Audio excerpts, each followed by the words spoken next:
Chairman সাহেব আমাকে একটা চারিত্রিক সার্টিফিকেট দেন, আমি পাসপোর্ট করব। কি যে বলিস না তুই, আমি তো এখনো চেয়ারম্যান হতেই পারলাম না, আগেই চেয়ারম্যান করা শুরু করলি তোরা।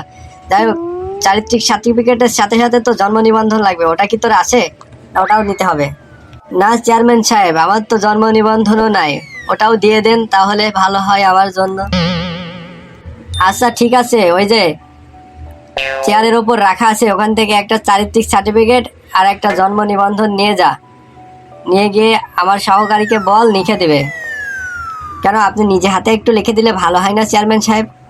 এই রে কি বলে, আমি তো স্কুলের বারান্দায় পা দিতে পারলাম না কখনো, এগুলো লিখে দেবো কিভাবে? টিপসই ছাড়া তো কিছুই দিতে পারিনি, নিজের সাইনটাই আজ পর্যন্ত পারি না, রেগুটা লিখে দেবো। না না, তুই ওই আমার সহকারীর কাছে নিয়ে যাও, লিখে দেবে ভালো করে, যা, ওই সবসময় লিখে। আচ্ছা চেয়ারম্যান সাহেব ঠিক আছে।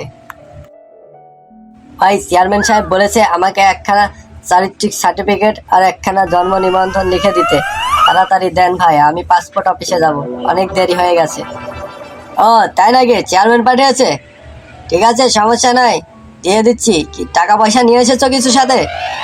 500 1000 টাকা লাগবে। ও ভাই এ কি বলছো তুমি, চেয়ারম্যান তো টাকা পয়সার কথা কিছুই বলেনি।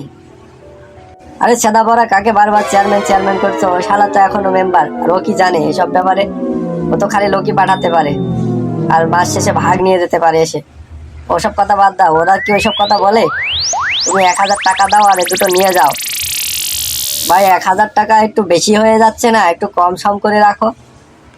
ভাই এটা আলু বাগুন না যে আমি তোমার কাছে দাম দর করে বেচবো, এটা বিক্রি করার জিনিস না, তোমার প্রয়োজন হলে নাও, না হলে যাও ভাই, আমার অনেক সময়ের দাম আছে।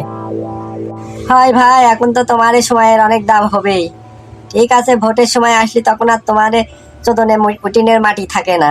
ভোট দিও ভাই, ভোট দিও ভাই, ভোট শেষে তোমার সময়ের বহুত দাম হয়ে যায়। কি আর করার, দাও লাগবেই যখন। এলাও ভাই টাকা, এলাও ভাই তোমার জন্ম নিবন্ধন আর চারিত্রিক সার্টিফিকেট, যাও। ঠিক আছে যাই, এখন পাসপোর্ট অফিসে যাই, দেখি পাসপোর্টটা করতে দিয়ে আসি।